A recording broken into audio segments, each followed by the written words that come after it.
Hello, j'espère que tu vas bien aujourd'hui. Je voulais te parler de comment rester zen dans toutes circonstances. Tu vois, le fait de rester zen, ça va te donner un meilleur contrôle sur ta vie, un meilleur bien-être.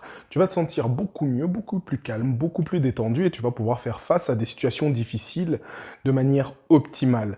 Tu vois, parfois on a du stress, on a des choses qui nous arrivent et en fait le stress, ça peut nous causer des anxiétés, ça peut nous diminuer notre immunité, ça peut nous causer des maladies. Tu vois, il y a des personnes qui ont des problèmes de dos, en fait. Tout ça, pourquoi? Parce que c'est lié au stress, à la pression que les gens se mettent sur les épaules. Toute cette charge psychologique que tu peux avoir, en fait, due au stress et due au fait que tu n'arrives pas à garder ton calme, tu n'arrives pas à rester zen, ça va te pourrir la vie. Et donc, moi, ce que j'ai envie de te partager dans cette vidéo, c'est de te donner quelques astuces nécessaires, donc je vais t'en partager 5, qui vont te permettre justement, tu vois, de pouvoir gérer les situations de stress.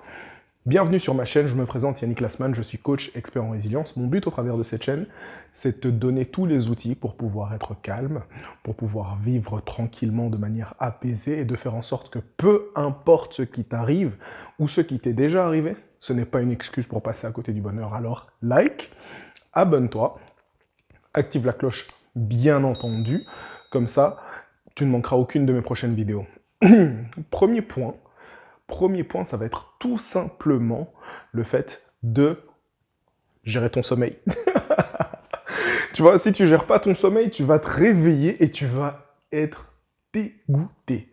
Tu vas déjà te sentir mal, tu vas pas te sentir en pleine possession de tes moyens. Une bonne nuit de sommeil, c'est déjà la première chose qui fait que tu abordes le monde d'une manière positive ou non. Parce que si tu n'as pas assez bien dormi, déjà, tu vas être irrité.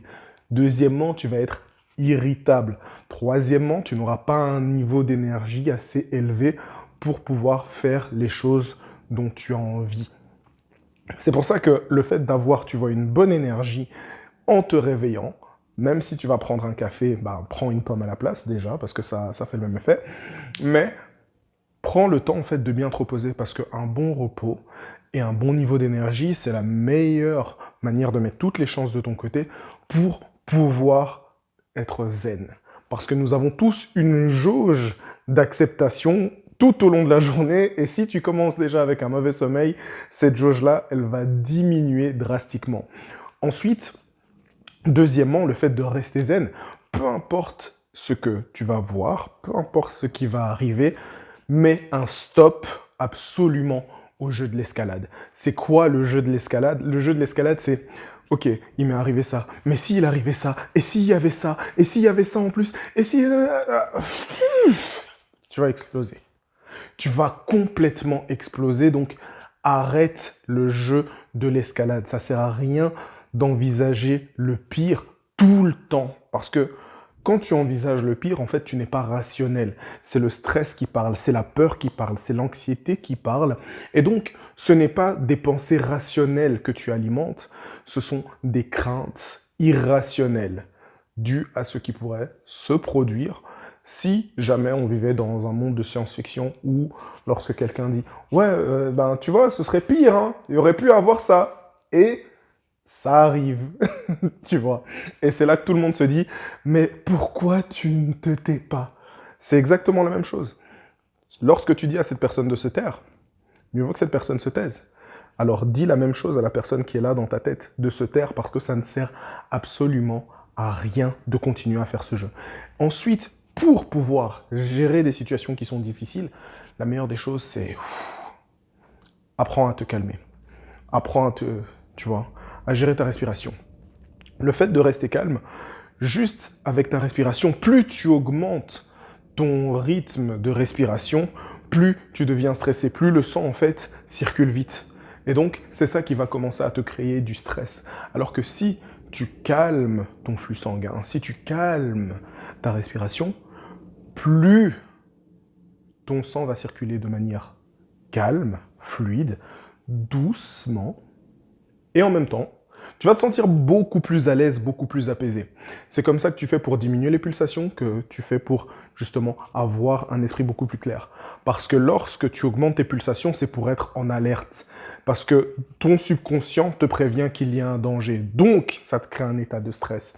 Pour pouvoir être prêt à sauter, à passer à l'action, à agir d'une manière, comment dire, de la façon la plus propice à un événement inattendu ou faire face à un danger.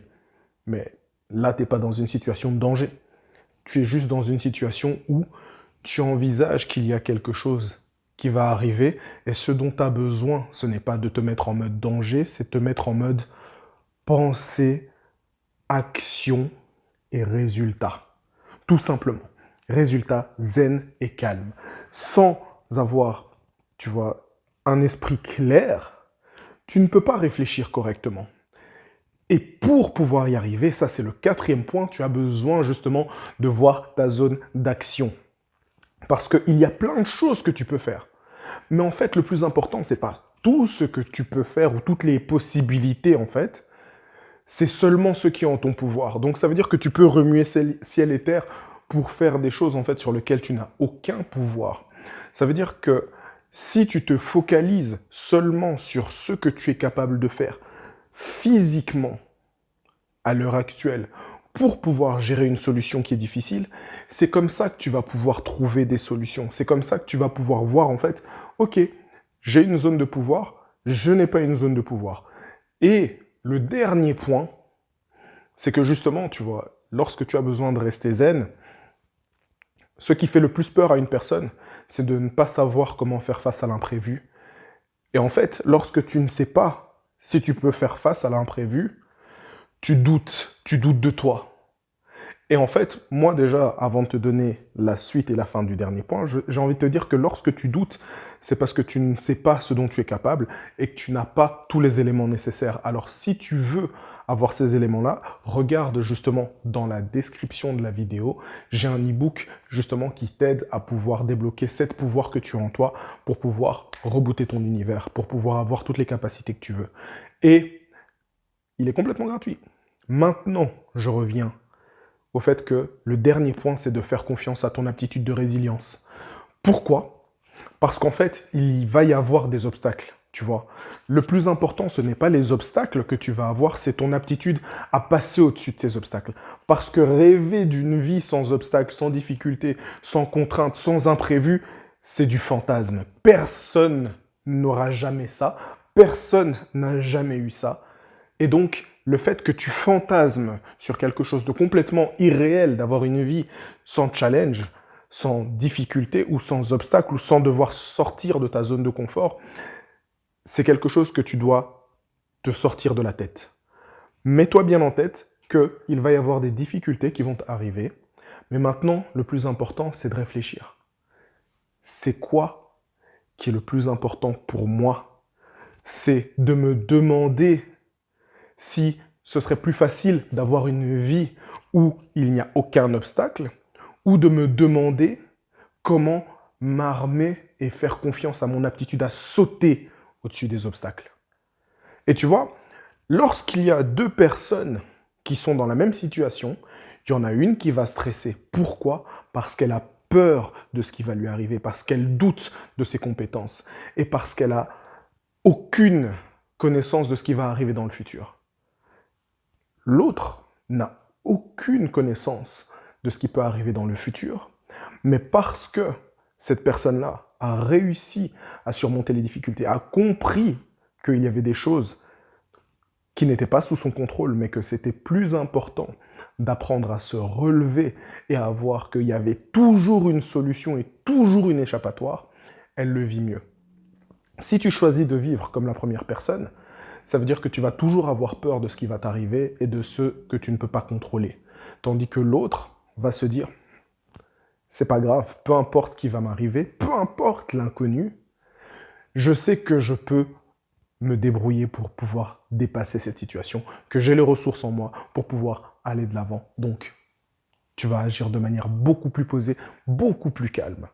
Et c'est pour ça que la résilience est importante, parce qu'on ne peut jamais s'empêcher de tomber. On ne peut jamais s'empêcher de faire des gamelles. Enfin, si, on peut quand même, mais on ne sait pas à quel moment. Le plus important, c'est pouvoir te rattraper, te relever après avoir guéri, bien entendu, et continuer ton chemin. J'espère que tu as apprécié cette vidéo. Quel est le conseil que tu vas mettre en pratique dès maintenant?